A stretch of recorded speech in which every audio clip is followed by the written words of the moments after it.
Welcome back, everybody. It's Kevin Gork from Bally Sports North. You have found Wooden Sticks, where we are going to have hockey conversations with some of the legends of the game. We're going to take a walk back in time and learn about the game in a different era, before the internet, before cable TV, even before all this incredible equipment that these players use these days. Yeah, Wooden Sticks is a throwback to at least my era, 70s and 80s. We might go deeper here on the show. But today is going to be a really fun episode for me. You know, we're going to connect with a lot of different people in the game of hockey. Some of these folks I know really well, some I don't know that well at all. We're going to try to bring them all to you if you love the game. And Pat Micheletti, to me, is synonymous with Minnesota hockey. He currently does a ton of work, both nationally and locally. He's covered college hockey for years. He's covered the Golden Gophers, covers the Minnesota Wild fan line. After a lot of the radio broadcasts, you'll find him and his great hockey opinions. But Pat is just a genuine, special human being. Grew up in Hibbing, Minnesota, back in the heyday of hockey on the Iron Range. Had a family where he was the ninth of nine, and ended up being just a superstar player for Hibbing back in the day, and would go on to be, well, the type of player at the University of Minnesota that you put on the mural. You walk into Mariucci Arena, you can see Pat Micheletti front and center with Neil Broughton and some of the all-time greats that wore the maroon and gold. And to me, Pat has always had that twinkle in his eye when he talks about the game. He just loves hockey, and it comes out in everything he does. I respect so much his passion for this great game of hockey. And I want to hear more of the story, because when Pat and I get together, we're talking about the Wild season that's current. We're talking about what the Golden Gophers are doing. Sometimes we'll even sneak in some high school hockey conversation, because we both loved our time playing here in the state of Minnesota. But I rarely get a chance to ask Pat Micheletti about where it all started, how he became the player that he was, and he was a legendary player for the Golden Gophers. But I don't know the backstory. I don't know the details.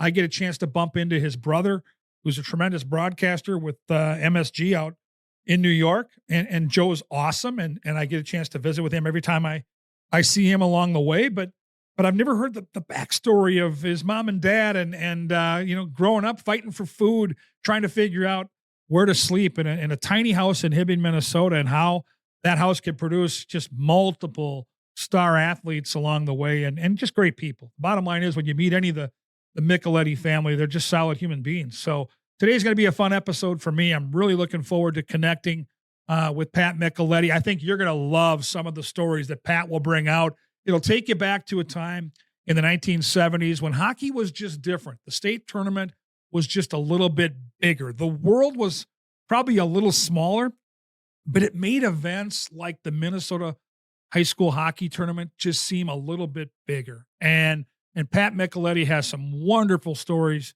on that. We're going to talk a little bit about Herb Brooks and how that ties in, even though he didn't play for Herbie. Remember, the Olympics and that Miracle on Ice happened in 1980. Pat Micheletti played for the Gophers in the early 80s, so that was Brad Bueto's time as head coach. But how that connection played a piece, and how back in the day, Pat Micheletti had to decide between not one or two, but probably 10 or 12 Division I programs. The powers in college hockey all came calling for this Pat Micheletti guy out of this little town in Hibbing, Minnesota. I'm talking North Dakota, Wisconsin, Minnesota, Michigan State. They all wanted Pat Micheletti, and how he maybe ended up at the University of Minnesota. So there's going to be a lot of really fun hockey conversations. It's Wooden Sticks, and we'll be back after a quick break with the great Pat Micheletti.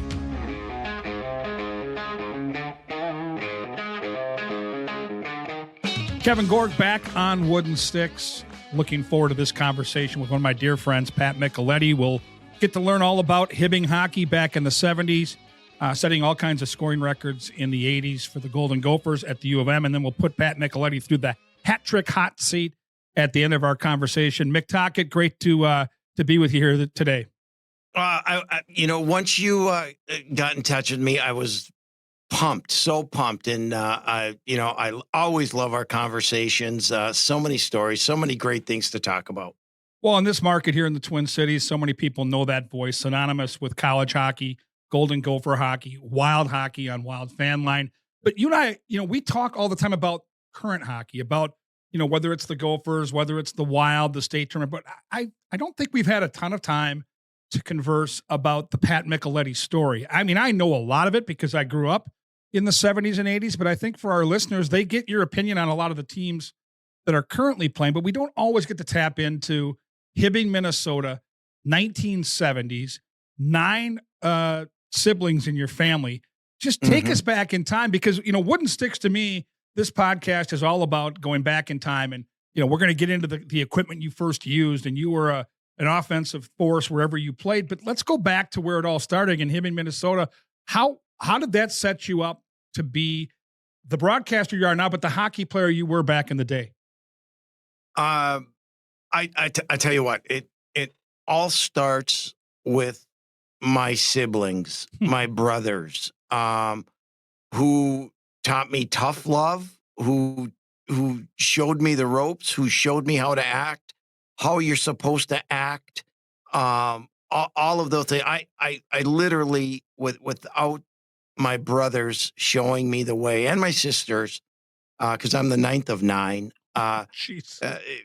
Without them, there is no Pat Micheletti in what he is today, and whatever that is. But there's just no doubt. My brothers led the way for me. 9th of 9. So, what is mealtime like in the Micheletti household in the 70s? Well, picture this, Kevin, and I always, whenever I go back up there, I bring my kids. I used to bring them when they were really little to our house on 2901 3rd Avenue West in Hibbing, and it's a 3-bedroom house, Kevin, for 9 people, for 9 kids. All right, you kind of slept wherever. We went through 60 gallons of milk a week. We had a milkman who every morning brought with the milk truck with the. Do you remember the glass? Maybe you don't. I do. No, I do. The glass containers, if you will. And it was a free for all. But I tell you what, my father, who, worked 7 days a week at the furniture store that he managed, he made it crystal clear. My mother is untouchable. You treat her with respect. And you do what she says, period. And it was just a kind of from the top on down to the bottom, there was one little room, Kevin, and my mom used to be a nurse, right?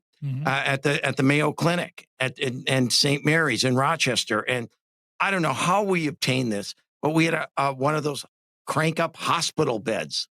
And the oldest sibling got that little room. It was about the size of a closet, right? Right. And you could fit the bed in there, and that's about it. But the point being is that the leadership started at the top with my brother Tom, and then filtered on down, and it just went that way where you knew, that you had to be on your best behavior, and it was just the way we kind of operated things. I had a chore to do, as every Saturday it was clean the house day, right? And I had one job, and that was to clean the closet and sweep the stairs going down to the basement. Done. Everyone else had their other chores, but that's how we functioned. And of course, there's a lot of fights at the dinner table, and with the brothers and sisters and all of that. No different than anybody else, but it was. I tell you what, being the youngest, you certainly learned a lot. Oh, and you had brothers that ended up being great hockey players. So I imagine, as the youngest, that's kind of the segue that brought you to the game. What was the transition like when you first started playing hockey? Tell me about the gear you had, the sticks you used. Compare it to what we have now. And because you had 9 kids in your family, I'm certain getting the best gear probably wasn't an option for the Micheletti family. So I actually, my brother Tom, my first pair of skates I ever wore were, my brother Tom bought me a pair when I was 3 years old. That's when I started skating, when I was 3. Oh. We had a little rink in our backyard. And trust me, when I say little, it was little because we didn't have a very big backyard. And then the rest was all hand-me-downs. And we had a closet in our laundry room. Okay. And it had actually shelving and all that, right? And all the equipment was put there, whether it be basketballs, tennis balls, tennis rackets, whatever. All of the sporting equipment was there. And you just kind of went there and say, I need shin pads today. Where are they? And, you grab an old pair that Tom wore as a Bantam or whatever the case may be. But that's how, that's how we did things. And no, I did not get my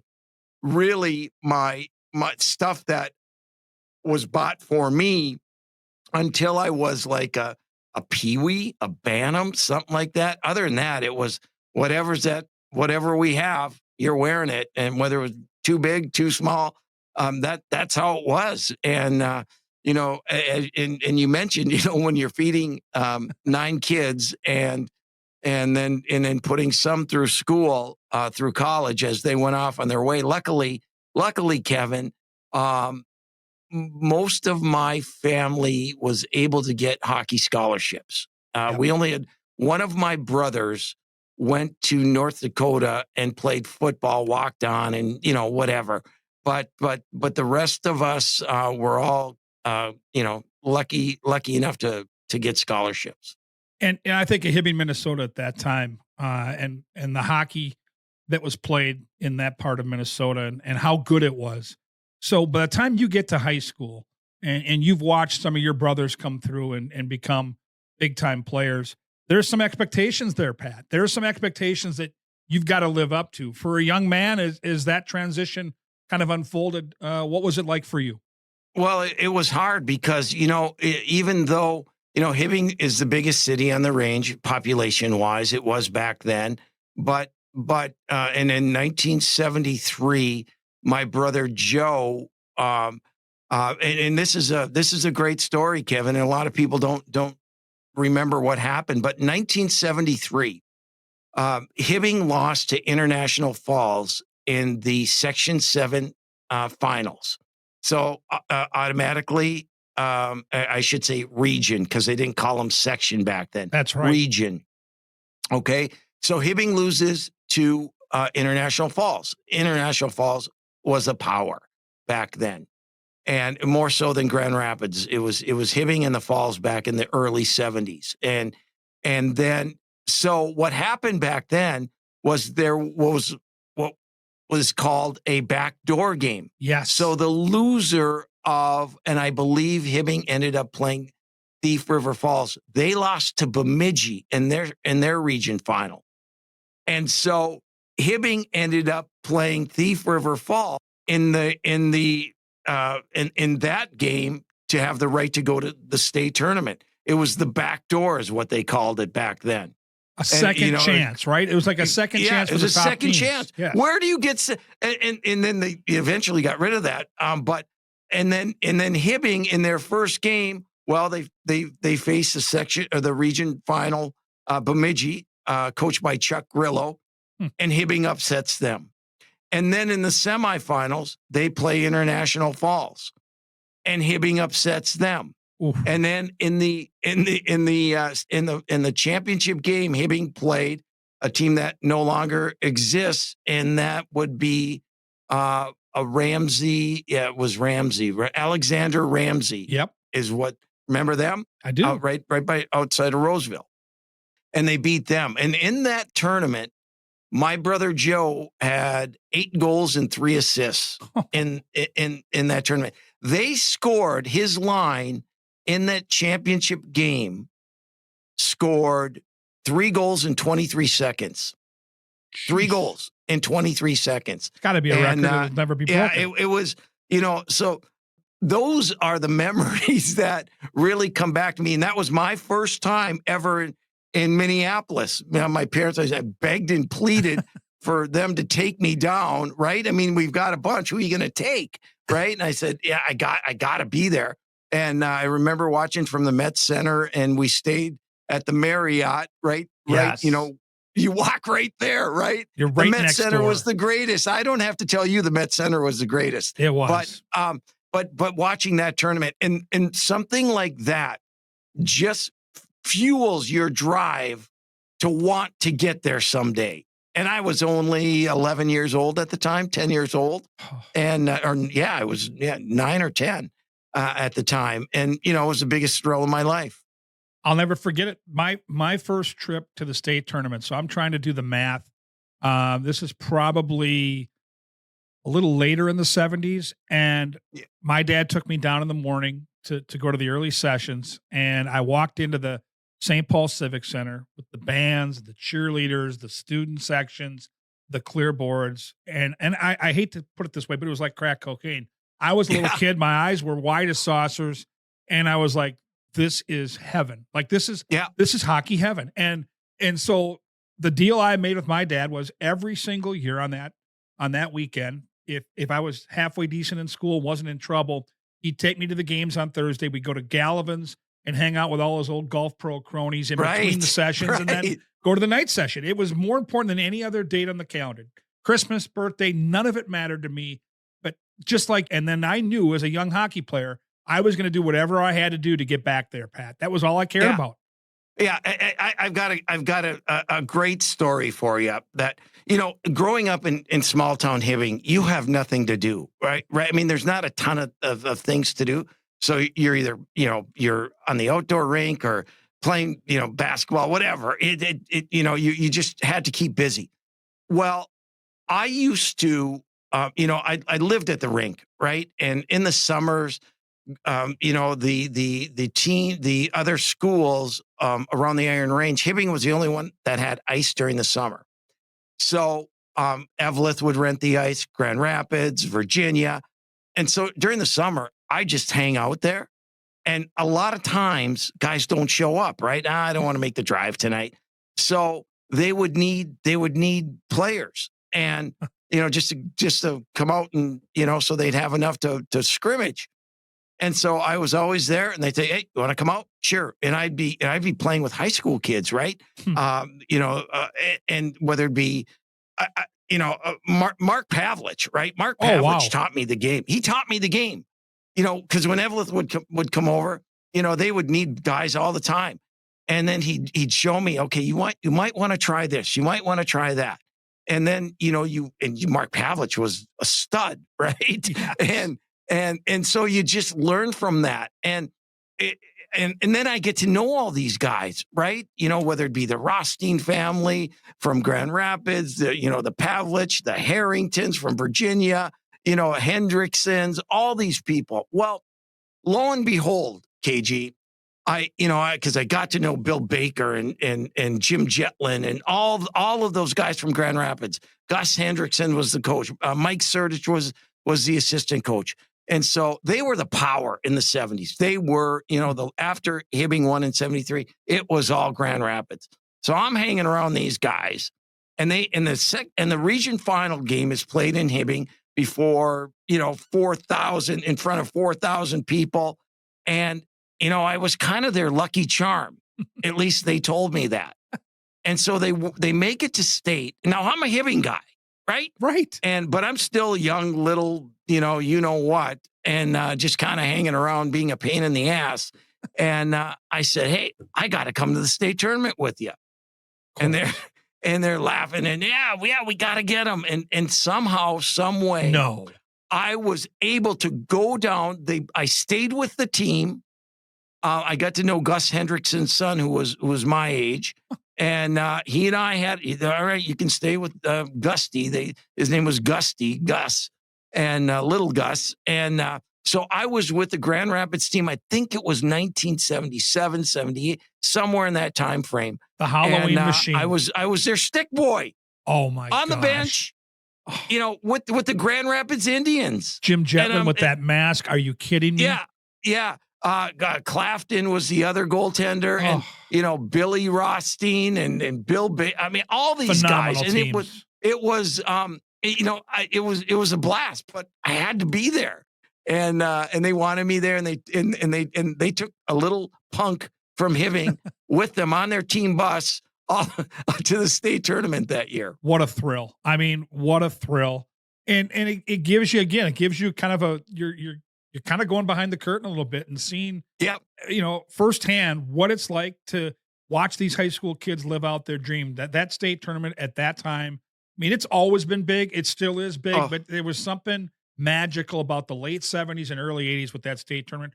One class, little schools, big schools, didn't matter. It was such a big deal. So now bring us to Hibbing. When you're a high school player, if you have to pick one game still to this day that stands out as your very favorite game, your very favorite memory from playing for Hibbing, what would that one game be, Mick?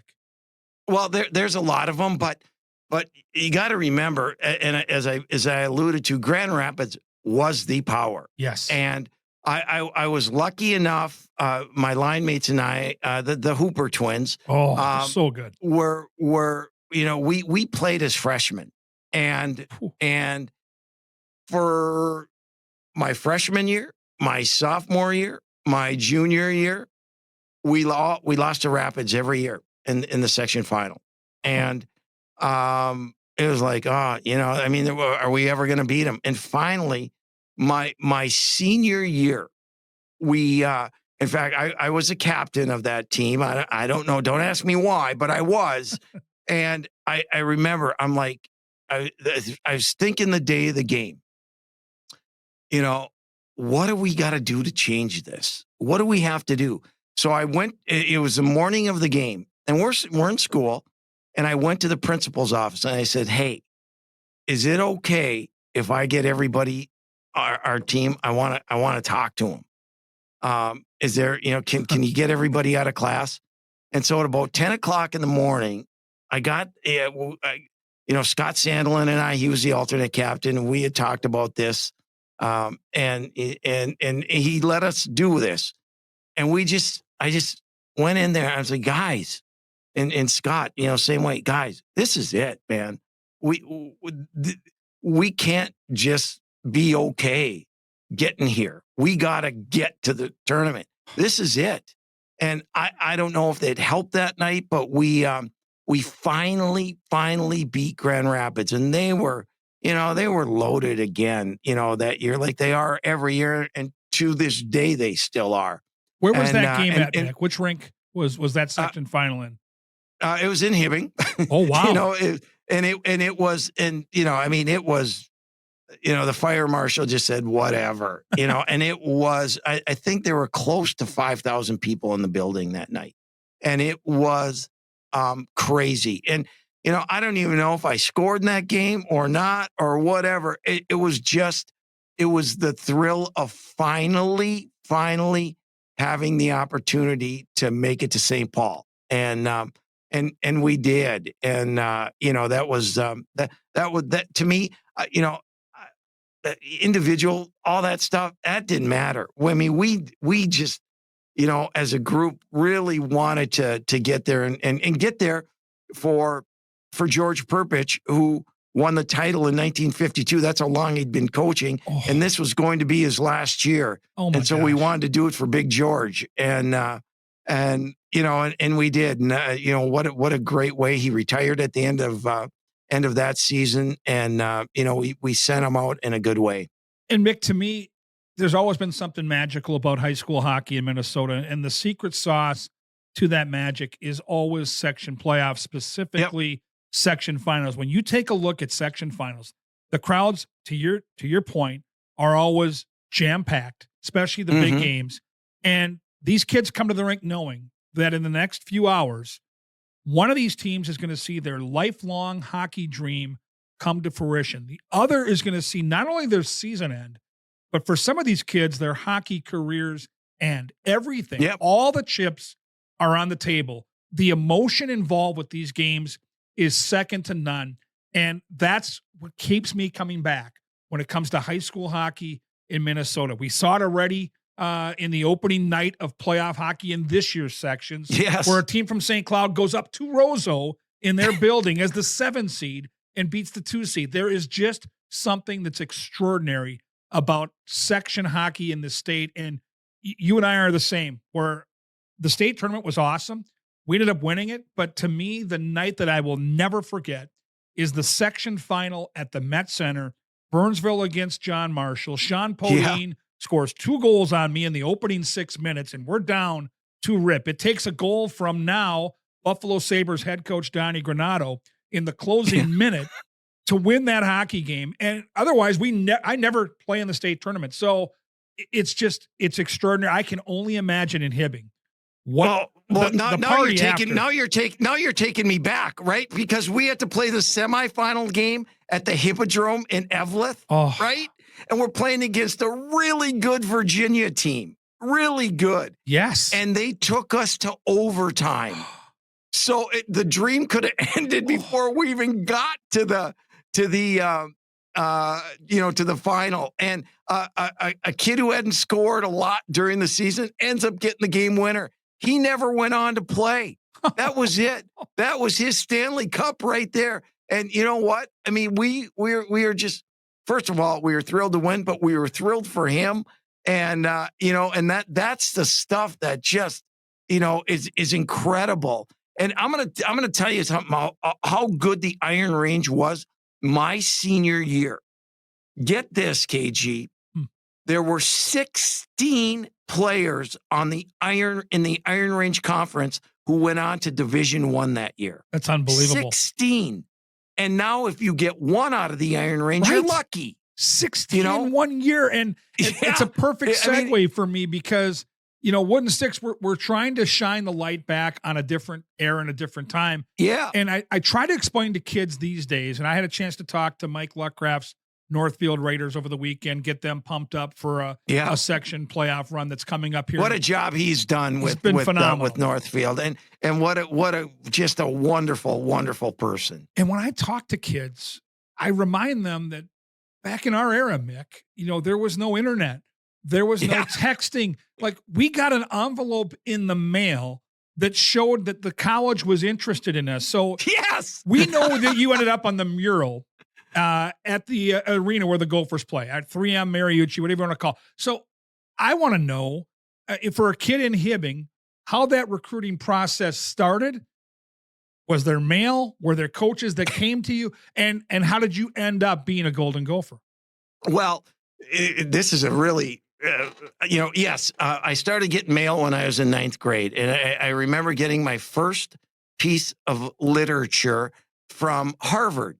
And I laughed. I'm like, no chance. But the guy, Val Belmonte was his name. He was the head coach, he was the assistant coach at Harvard at the time. And my brother Tom had played at Harvard. And so, there's a little connection there. But I'm just like, but he kept on and kept on and kept on. But how I got to Minnesota is the question. And well, because the Iron Range was loaded with players, you would get the assistant coach, the recruiters were up on the range all the time, and I had a lot of offers, okay, throughout the country, and Dean Blaze was the assistant coach at North Dakota, and they were the first team to offer me. I think I was I don't know, in my senior year. All right. Cause they could, no one signed early. None of that ever happened. Are you kidding me? But my senior year, Dean Blaze, who's from International Falls and knows my family, and he played at the U, and Dean, he's sure a wonderful person, but he was the assistant coach at North Dakota. And so he offers me a full scholarship, and he said, whenever you're ready, just let us know one way or the other. And they're a power. North Dakota is a power at that point. Yeah, they were a power. They were power. And so, but a really quick story is that Dean used to come up and recruit other players up on the Iron Range. So what he would do, he would drive from Grand Forks, whether we were playing or not, he would stop at our house. My mother would make him dinner. Okay. And then he would go to either, Grand Rapids, Virginia, the Fall, wherever. Right. but he'd stop at my house, and I wouldn't even see him sometimes. So he's and a family friend. So now my mom would make him dinner, and then he'd be off. And that was a real hard one. See, part of the problem with my recruiting, and this is the honest to God's truth, I was never recruited by Minnesota per se. Okay, didn't talk to him, didn't get letters from him, nothing. It was assumed that I was automatically going there, and other schools assumed I was automatically going there. I went on a recruiting trip to Wisconsin, and Grant Stanbrook, who's from the Iron Range, was the assistant to Bob Johnson, and he said, "Yeah, we're going to bring you in, and they're playing North Dakota. It's going to be a great series, blah blah blah." He says, "Okay, tomorrow you're going to have lunch with Bob Johnson." I'm like, "Okay." So I go to lunch with Bob Johnson, and he did not ask me one thing about me. He asked me about Jim Johansson, Dave Maley, Wally, all the guys that he was recruiting. What do you think of them? What do you do? Da da da da da. I'm like, what's going on here? And because he knew that. And well, he thought, and I was really interested in Wisconsin. I really, truly was, but I couldn't get anybody to believe me. and so I never got offered a scholarship from Wisconsin.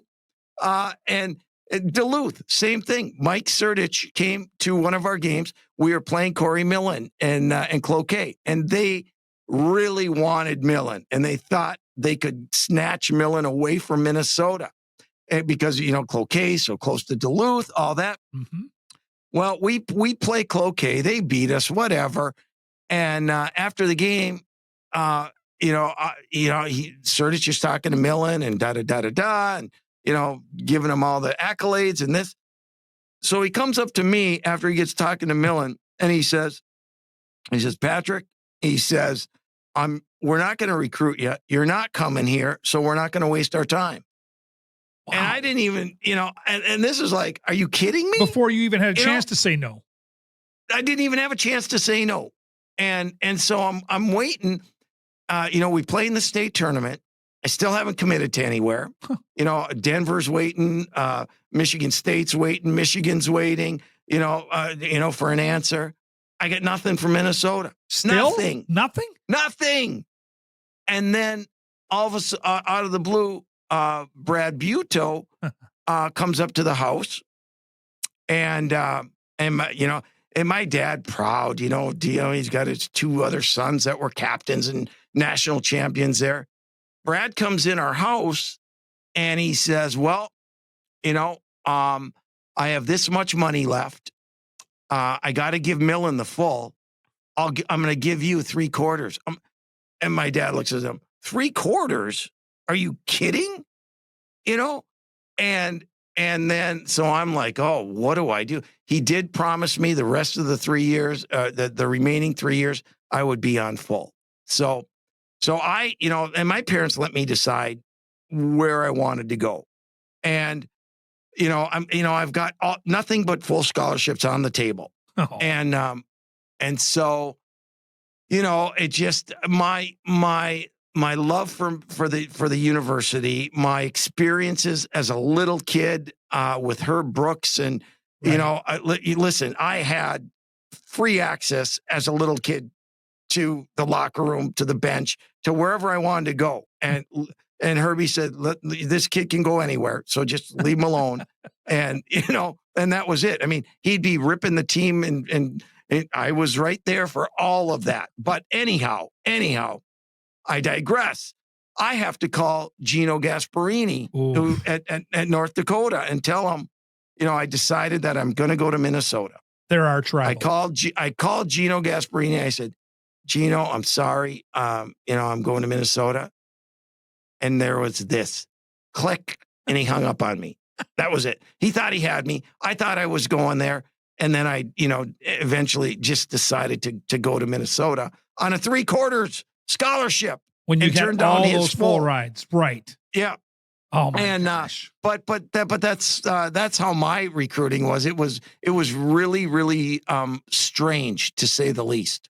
Well, you go on to score 120 goals in 4 seasons wearing the maroon and gold, and I go back to that era at the old Mariucci. You talk about magic in a building, and I've brought that word up before. We're talking about high school hockey, but as a kid walking into that building, and you mentioned it, you spent time there when your brothers were there, around Herb Brooks, around the program. One of the most dominant programs in the history of college hockey in that era. What was it like being a member of that team, especially with the expectations again, Mick? Just like at Hibbing, when you're wearing that name on your back, and you've got the credentials that you brought to the table, and all those schools were recruiting you, that's a ton of pressure for a kid. And now you're going from Hibbing in that cute little house where the 9 kids grew up to the big city. I got to imagine that wasn't easy. Well, here's the deal, KG, and I say this in truthfulness to this day, and I get laughed at by some of these people, but I'm indebted to Bill Baker, to Rob McClanahan, to Steve Kristoff, to all of those guys that were there. I'm indebted to Butsy Erickson and Scott Bugstead and Dave Jensen. All of those guys taught me how to be a Gopher. And this can apply to St. Cloud, St. Thomas, Macon. How do you represent your team? I was more in fear of what it meant to wear the M than I was about playing. I wasn't worried about my capability as a player. I was more concerned about, am I representing the U? Am I acting like a Gopher? Am I making my family proud of the way that I'm acting? And that was the biggest inside fear that I had. And so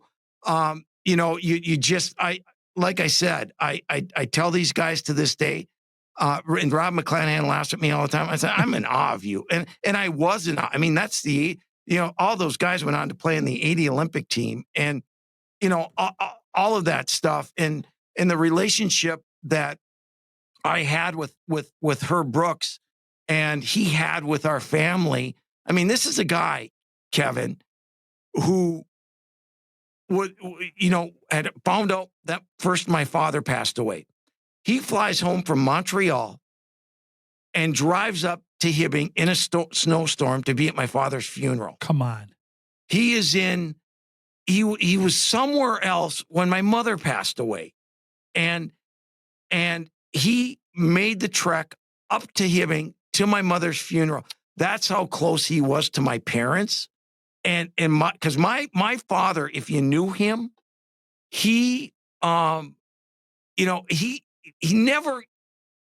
an athlete. He wasn't involved, but he would lecture Herbie about, different facets of life, and Herbie listened to him. And it was the craziest thing, never talked about Joe's not playing, on the power play. Don's not doing this, that, or the other thing. He said, hey, these kids are under you now, so you deal with them how you have to deal with them. But he would Herbie wanted to, just learn so much about other facets of life and things like that. And it was really fun to be a part of and watch. And I'm like, sometimes I'm like, oh, Dad, be quiet. I'm still a young kid trying to get recruited. And, Herbie had left obviously for the Olympics, but I have a great story about my brother, Don, that I have to share with you. Okay. Absolutely. So 1976, KG, I've never been on an airplane. Minnesota, and they were a power then, right? I mean, They made it to 3 national championships in a row. And either they beat Michigan Tech or lost to Michigan Tech in the final. And, they won 2. But anyhow, so my parents let me go with them to Denver for the 1976 national championship, the Final Four. Ooh. And so Minnesota plays Boston University, Michigan Tech versus Brown. Michigan Tech wins. Minnesota plays BU. They get in a big bench clearing brawl. Jim Boo, Russ Anderson, another guy get kicked out of the game. So anyway, there's a day between games, and Minnesota's practicing, and of course, I'm going to go to the morning skate, right? Their practice, and Herbie's all alone up in the old DU arena, way up high, and I'm there, and he didn't go on the ice that day. He let his assistants run it. So he sees me, and he calls me up to sit by him. Whoa! And sure, I'm going to go up and talk to him and tell him how to beat Michigan Tech tomorrow night. And I'm at that time I am 13 years old. 13 years old. And first time on a plane, Western Airlines. Okay, so I'm up there, KG, and we start talking. He says, I'm recruiting your brother Don, and I said, yeah. And Don had offered, and Don, after his senior year, went up to Canada to play because Don couldn't skate very well. And so Herbie says, here's the deal. Denver offered him a full ride. Colorado College offered him a full ride. And I only offered him a half right now. And I said, okay. He says, next time you talk to your brother, you tell him I'll give him a full when he tells me that he wants to be a Gopher. I'm like, okay, I think I can do that. And Don was stubborn, right? We're all stubborn in our own ways. So back then, we just had the phones, and Don, the regular phones were, the dial-ups, right? Put the money in, so make the call. Yeah, pretty much at our house. And so Don calls home every Sunday night from Canada. And he's talking to my mom and my dad. Hey, how are things? Blah, blah, blah. And I'm begging with my mom. Mom, I have to talk to Don. I have to talk to him. And okay, say hi to Don. All right, but keep it quick. This costs a lot of money. The long distance charges for sure. So I'm like Don. I talked to Herbie. And all you have to do is just tell him you want to be a Gopher. I'm not going there unless I get a full ride. I'm like, Don, you got to trust me. You got to trust me. Just tell him that you want to be a Gopher and everything will be fine. Because Herbie told me, don't tell him I'm going to give him a full ride. I just want to hear from him that he wants to be a Gopher. And finally, KG, about 2 weeks later, Don says, yeah, I want to be a Gopher. Herbie gives him a full ride.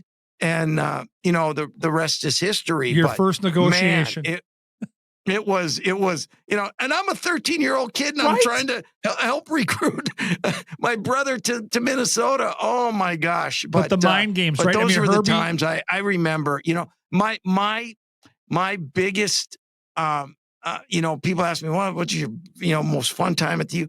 It was literally when I was a kid, when I was watching Joe and Don and getting to meet all these guys and hobnob with them. And, Steve Kristoff would give me a stick to take home. I'd show all my buddies, look at this thing, look at this curve, and all that kind of stuff. But, that's, again, I got, older brothers that just kind of, led the way for me. And that was it.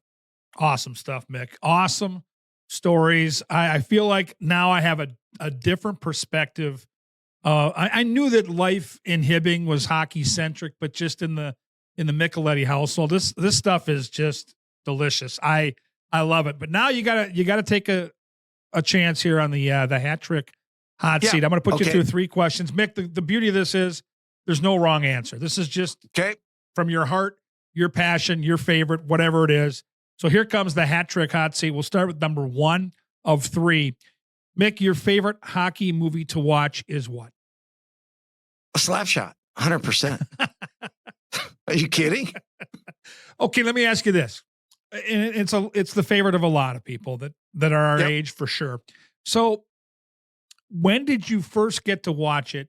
Because for me, that movie came out when I wasn't allowed to watch movies with those swear words in it. And this had a lot of swear words and a lot of other stuff that my parents probably wouldn't have approved of. And I'll never forget the first time I watched it. We're at one of my buddy's houses. The name will not be brought up here for many reasons. And it's a bootleg copy. And back in those days, it was those VHS things you shoved in there. And kids these days have no idea. But we were all like, oh my God, this is it. This is Slapshot. So how old were you? And how did you find your way to Slapshot? That's a great question. I really can't answer that because I don't remember. I just remember when it came out and we watched it. Yeah. So I don't even have a great answer there for you. But it's still to this day, like if it's on the best, I can't stop watching. Like it stands the test of time. Paul Newman, that performance, the hockey. It's not the greatest hockey scenes. No, but the movie is just old school fun. And then you get to, every time I watch it, I find someone else that I know. Yes. Who played a part in it, from the goaltenders to the, whatever. It's just like, oh my God. Yeah. I know him too, Phenomenal. And I played against Steve Carlson. I played against him in the minors. Oh, Well, I love and Jack wasn't in the movie, but Jack was a teammate of mine too with the North Stars. Carlsons. Oh God, good stuff. All right, now this next one, I'm sure you've got a lot of choices. But when you were a little kid, your hockey hero, the player that you wanted to emulate your game after, who did you look up to the most? None other than Phil Esposito. Yes, none other. No, certainly not his size, not the same time. But I lived where he lived, and he scored 76 goals in one season, and he got them all from 3 feet in, and he was just, and I got, I'm fortunate in my life, that I've gotten to know some of these people, and I got to know Phil, and he was my guy, and those Boston Bruin teams. Growing up watching Hockey Night in Canada every Saturday, you'd get a Montreal-Boston game, a Toronto-Boston game. It was the best. Well, I had the chance to meet him for the first time, Nick. It, we're in Tampa, 2 months ago. I'd never met Phil Esposito. Grew up idolizing his brother, the late, great Tony Esposito. Tony, yep. And so we're in the press box. It was a nationally televised game, so I wasn't working the Wild Tampa game that night, and I bumped into him, introduced myself, told him who I worked for, told him I was good friends with Lou Nanne, and that, of course, is his buddy. And he gave me a couple of minutes of his time, and then I sat back, and they had the radio broadcast of that game on in the press box, so I got to listen to him. And like Lou Nanne, this guy's in his 80s, and he's still sharp as a tack. Like, it's unbelievable. This guy is so good at his craft, and I was just, it was one of those moments for me. It made me feel like a kid again at that time, in my mid 50s, like I'm meeting Phil Esposito. This is hockey greatness. This is one of the icons in the game. So you picked a great one in Mr. Phil Esposito. My final question will be, this is not you as a player. This is you as a fan. The best hockey game that you ever either watched on TV or attended. You had to pick just one, Mick. What would it be? Well, this was a game where I'm watching the University of Minnesota, and it was a heartbreaking game, to be quite honest with you, because they were playing Northern Michigan for the right to go to the Final Four. And Aaron Broughton took a shot from right inside the blue line, and Aaron Broughton could shoot the puck. And the puck went through the net. All right? There was no replay. There was no footage you could, go back and watch. To go back and watch. They called it a no goal. And that cost Minnesota. They ended up losing the game. That cost Minnesota from going to the Final Four. It was a fabulous, fabulous game. And it was really heartbreaking. But the game itself, Northern Michigan was loaded. With Steve Weeks was a goaltender. Remember him with the New York Rangers, and they had Don Waddell, who is now the president of the Carolina Panthers, and they were loaded, and it was a great game. It was a sad game, because I wanted to go to the Final Four again with Minnesota and watch, but that was a great game to me, and obviously. the Russian game with the 80 Olympic team was fabulous. There's so many, KG. It's hard to pin down. I do want to ask you about that game because to me, there are some games that are, where were you at this time? Like for me, I'm back in my living room in 1980, the week of my 13th birthday. I've got my buddies coming over for a pizza party, and people forget this. I've talked about this with Lou Nanny here on Wooden Sticks earlier, and I was able to listen to the game on the radio that day because it was rebroadcast on ABC that night. Yes. People don't remember that, but this game. Yeah, well, we were on the ice. We stopped high school practice and were listening on a transistor radio. And so a lot of my friends are like, well, wait a minute. Nobody knew the score. Well, remember, there was no internet. So there was no tweeting and texting and all that garbage. It just played out, and then ABC put it on, and nobody knew any different. And it looked like it was live. So where were you when that game was on? Like when you watched it?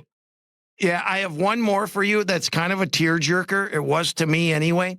I told you that my father, he just stayed out of, my mom was the her and I used to fight for the sports page every morning, the Duluth News Tribune. It was a race to the front door. But anyhow, so it's senior night, my last game ever at Mariucci. We're playing North Dakota. And so they bring your parents out on senior night, and and my mom and dad are there. They give her a picture. They give a picture of me and blah blah blah. And so I looked at my dad and I said, "Dad, tonight this one's for you." And that's the first time I've ever seen a tear go down his face, right? And it was just like, oh my God, now I really did something. Well, anyway, and I don't like to talk, too much about my career or whatever. But that night, KG, we beat North Dakota 6-0. Oh. I had 4-2. Come on. Yeah. And I said, it was like, this was meant to be tonight. You called your shot. I called my shot. Unbelievable. Now that's a game. And again, that stays with you. Because, for me, my hockey career hit its peak in 1985, the state championship. And for me, my favorite memory was in the locker room after the game. I don't remember much of the game. I remember after the game with my teammates not wanting to take my gear up, but I also remember walking out of that locker room about an hour after that game and getting that hug from my mom and dad. Oh. And my dad didn't cry either. Like my dad was not going to cry at anything, but they both had tears in their eyes. And then it hit me that this wasn't a journey that was just about me and the guys in that room. It was about everybody connected to us. And my parents had made so many sacrifices for me to get to that point. It meant as much to them as it did to me. And that still chokes me up to this day. And so I think you look at that night against North Dakota, your decision basically came down to those two schools. You're wearing the maroon and gold. Your dad and mom are so proud of who you've become, and you go out there and put 4-2 on the board. I got to tell you that's the stuff that the dreams are made of. Yeah, it was the best, and it's like, I didn't let you down. Oh, that's that's exactly the mindset we all had. I didn't let you down. That kept us out of trouble, kept us working hard. Right? I mean, for all of us, we're all a bunch of goofballs. We're hockey players. We're idiots. We just didn't want to let everybody down. Look at you and I act like we're 10 years older. At least I do. Well, no, I'm with you every step of the way, Mick. I literally, and I mean this sincerely, I could do this for 4 hours in a blink. Like you and I have just talked for nearly an hour, and I could go on forever. We're going to do it again sometime and circle back here on Wooden Sticks. Bottom line is, I love your passion. I respect your knowledge, and I love our friendship. Thank you so much, Mick, for doing this. Yep. It goes both ways. You know how much respect I have for you. Boy, that was something. What a genuine, fun-loving, great person Pat Micheletti is. Just enjoyed chatting him up today. We'll do it again for sure. There's just not enough time on one show to get it all in with Pat Micheletti. And we want more of your input, so you can ping me on social media at Gorgomatic21. You've got a person that you'd like me to connect with, stories you'd like to hear, places you'd like us to cover. Wooden Sticks is all about going back in time, a different time in hockey, and tying it back to where we are today. Pat Micheletti brings us back to the 70s and 80s, but it all comes full circle because he's out there right now covering college hockey, all the great coverage he does for the Gophers and also for the Minnesota Wild. So it's a full circle thing. Love your input at Gorgomatic21. Give us a follow there. And then we'd like you to be a part of the show, whether it's you or somebody you know. There's a business out there that needs a boost, and we'd love to give you that leg up. Contact us and contact Karen Cleary. She's at K Cleary, Cleary, at talknorth.com. We'd love to promote whatever business it is, whether it's yours or somebody you know. There are so many people that are going to come to Wooden Sticks that maybe don't know about your product or your great company. We'd love to elevate you in that situation. So come to us at K Cleary at talknorth.com. Really enjoyed the conversation with Pat Micheletti. Along the way, we're going to hope the Minnesota Wild can continue this push to get into the Western Conference playoffs. I'll be on the road with the Wild, checking in periodically at Gorgomatic21 if you've got any requests or people you want to hear from. And I appreciate you taking the time to listen. It's all about the love of the game. It's Wooden Sticks right here on the Talk North Network. I'm Kevin Gorg. Looking forward to talking to you again very soon.